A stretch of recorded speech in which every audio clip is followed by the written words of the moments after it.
धनुष यज्ञ और महान पराक्रमी रावण ये भी पहुंचा। कहा आप भी तो धनुष उठाने आए? बोले नहीं। इस धनुष उठाने में कौन सी बात है? जब 20 बार कैलाश सहित भगवान शिव और पार्वती को उठा लिया तो उनका ये धनुष है।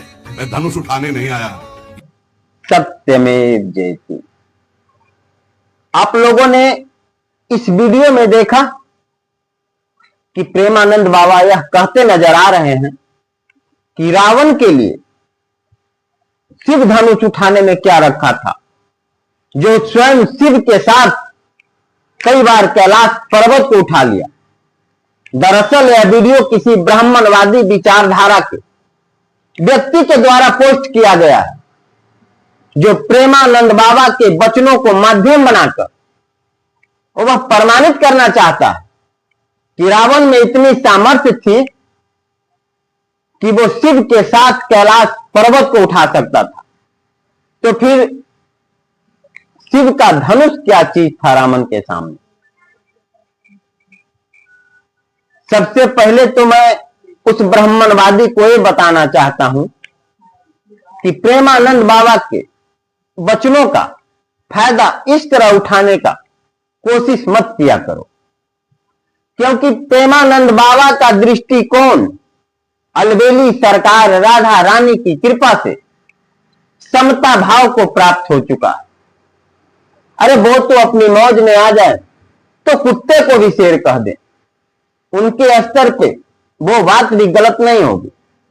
लेकिन मैं उस ब्राह्मणवादी को यह बताना चाहता हूं कि जब रावण में इतनी ही सामर्थ्य थी कि वो शिव के साथ कैलाश पर्वत को उठा ले, तो फिर भगवान शिव के एक अंगूठे का स्पर्श देते ही पर्वत के नीचे दबकर चिल्लाने क्यों लगा?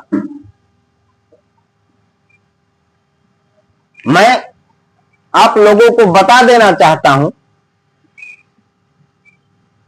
कि रावण में कभी भी इतनी सामर्थ्य न हो सके कि वो भगवान शिव के साथ कैलाश पर्वत को उठा ले, और न ही रावण में कभी इतनी सामर्थ्य हुई कि वो शिव धनुष को उठा सकता था। लेकिन किसी भी टीवी सीरियल में आप लोगों ने देखा होगा या धर्म ग्रंथों में पढ़ा होगा कि भगवान शिव के साथ रावण ने कैलाश पर्वत को उठाया। यह सत्य भी है, लेकिन यह परम सत्य नहीं है, क्योंकि आप लोगों ने देखा कि भगवान शिव के जिस स्वरूप को रावण कैलाश पर्वत के साथ उठाया, दरअसल उनका वह स्वरूप हम लौकिक जगत और उनके अपने भक्तों की श्रद्धा को पुष्ट करने के लिए मात्र एक साकार छवि थी जिसे रावण उठा सका।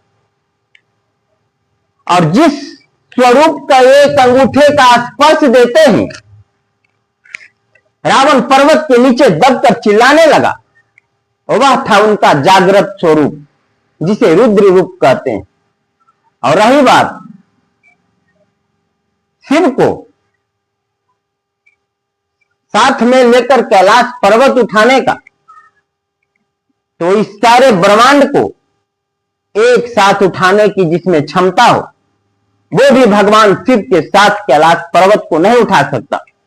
क्योंकि इस अस्तित्व में जो कुछ भी साकार निराकार सगुण निर्गुण जो कुछ भी है वह सब भगवान शिव ही है, और जो कुछ नहीं है वह भी भगवान शिव ही है। इसीलिए भगवान शिव को उठाने वाला स्वयं शिव ही हो सकते हैं, उनके सिवा दूसरा नहीं। और अब रही बात शिव धनुष उठाने की, तो रावण में इतनी सामर्थ्य कभी नहीं हो सकी कि वो शिव धनुष को उठा सके, क्योंकि वह धनुष कोई स्थूल धनुष नहीं थी। उसमें भगवान शिव की इच्छा शक्ति जागृत और सक्रिय थी।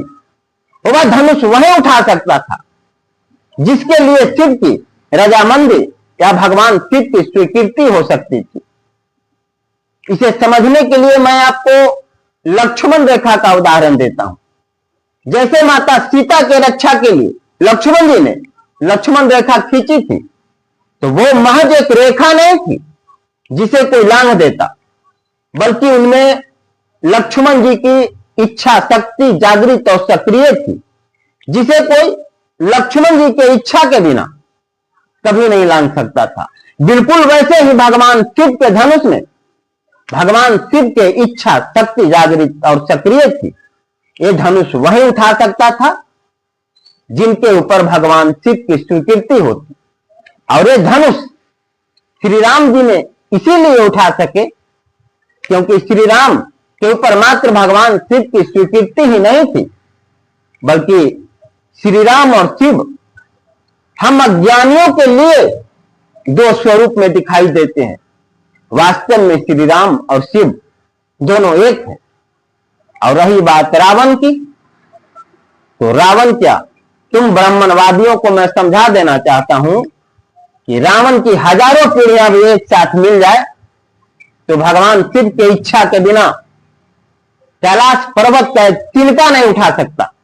और कैलाश पर्वत के साथ भगवान शिव को उठाने की बात ये तुम्हारी मूर्खता से भी परे। सत्यमेव जयते।